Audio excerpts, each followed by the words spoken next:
Avec vous sur Sud Radio pour le 10h midi. Je suis en ligne avec Pauline Birolini, responsable du service juridique de SOS Racisme, et maître Thierry Vallat, avocat au barreau de Paris, spécialiste du droit du numérique. Gilles est resté avec nous. On revient sur cette affaire qui évidemment fait beaucoup réagir, où des policiers dans un groupe Facebook, vous l'avez entendu certainement, s'échangeaient des propos, des réactions racistes. Maître Viala, un groupe fermé, Valérie.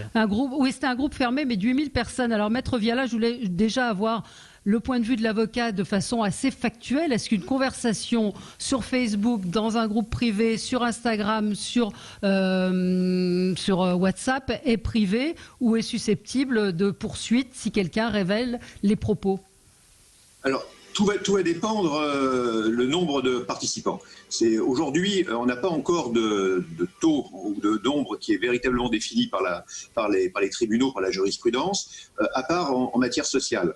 La Cour de cassation, il n'y a pas très longtemps, en 2018, a considéré qu'un groupe de 14 personnes était fermé et que donc on n'était pas dans un domaine public. Là, on est dans des groupes de 8000, 9000 personnes. Pour moi, très clairement, on dépasse le stade privé et on bascule dans le public. Très clairement, l'administrateur n'a pas souhaité utiliser simplement un nombre très limité de participants, et même s'ils sont cooptés et qu'on doit participer et qu'on doit être accepté pour adhérer à ce type de groupe, on est dans le public, et donc c'est sanctionnable bien évidemment par de l'injure publique, et là avec, en matière raciste, des sanctions plus lourdes qu'en matière privée. Oui. Pauline Birolini, donc vous êtes responsable du service juridique d'SOS Racisme. Ce type de plainte, vous en recevez régulièrement sur des conversations privées dans lesquelles des propos racistes sont tenus? Oui, on a intervenu dans plusieurs procédures de ce genre. Il y en a de plus en plus sur les groupes de réseaux sociaux fermés.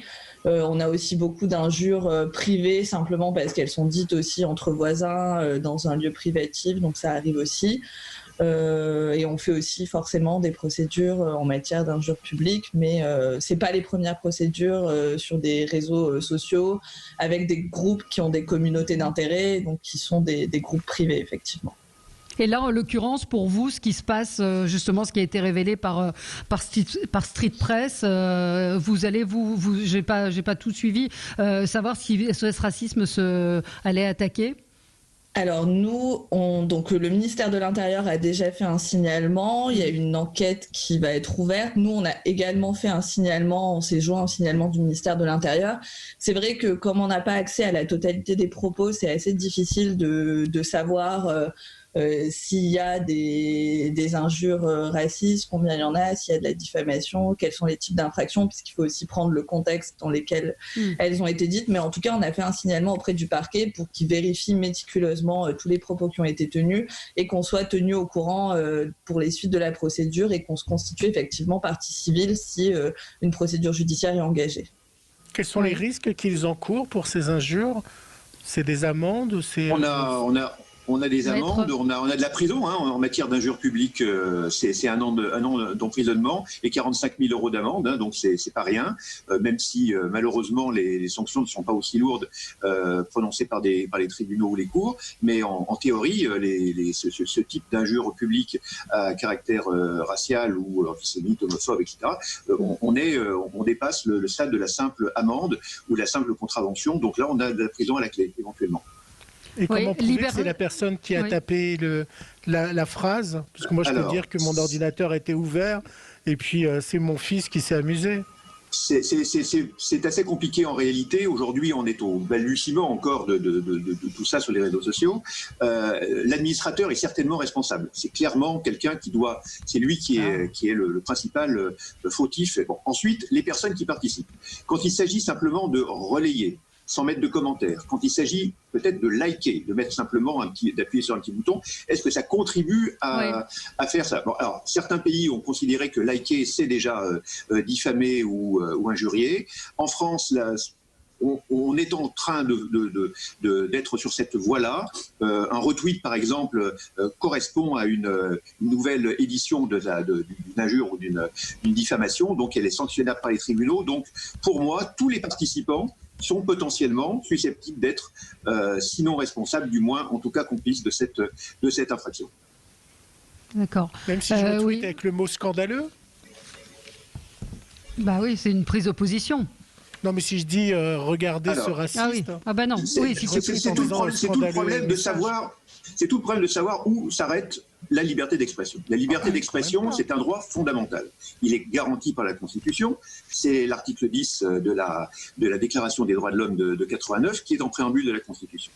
Néanmoins, cette liberté d'expression s'arrête, et c'est l'article 11, où un abus peut commencer. Et l'abus, c'est la loi de 1881 sur la presse, qui est aujourd'hui toujours applicable et qui fonctionne très bien, qui va définir la diffamation, l'injure et toutes ces infractions qui limitent ce que l'on peut dire ou non dans la presse, sur les médias et dans les réseaux sociaux.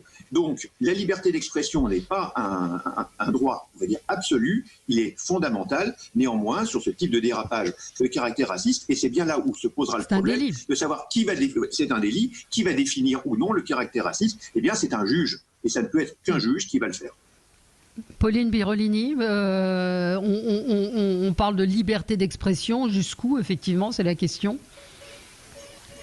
Effectivement, en matière de racisme, c'est assez compliqué puisque c'est vrai que c'est difficile de faire comprendre à certaines personnes que le racisme n'est pas une opinion et que c'est pas tolérable. Et donc, encore une fois, je suis d'accord que c'est vrai qu'il y a tout un principe de proportionnalité et tout dépend du contexte dans lequel les propos sont utilisés, sont dits. Et donc effectivement, le pouvoir judiciaire intervient aussi dans ce cadre-là pour évaluer le contexte et pour voir si on est dans le cadre d'une infraction ou pas. Mais c'est très difficile de faire des généralités là-dessus parce que ça dépend vraiment du cas par cas. Du cas par cas, mais c'est vrai que la question qui s'est posée hier ou avant-hier quand il y a eu la révélation des propos tenus sur ce groupe, c'était des questions de savoir est-ce que si j'envoie une blague plus ou moins, pas forcément raciste, mais un peu douteuse, est-ce que je suis passible si quelqu'un décide d'une condamnation si quelqu'un décide de révéler cette conversation que j'ai eue? Potentiellement oui, puisque tout va dépendre, mais je suis d'accord avec l'analyse qui vient d'être faite, ça dépend du contexte. En tout cas, les passages qui ont été diffusés dans les médias démontrent quand même des échanges qui sont au-delà de la blagounette, me semble-t-il. Alors après, certains vont les considérer comme véniels, d'autres vont les considérer comme beaucoup plus délictuels. Donc c'est là où le curseur va se poser et où c'est très très difficile. D'ailleurs, à la faveur de ces groupes, on s'aperçoit qu'il est très très difficile de modérer les réseaux sociaux. On le voit très bien. La loi Avia, qui est en cours de promulgation, si le Conseil constitutionnel le veut bien dans quelques jours, va donner des responsabilités aux plateformes, à Facebook, à Twitter et autres.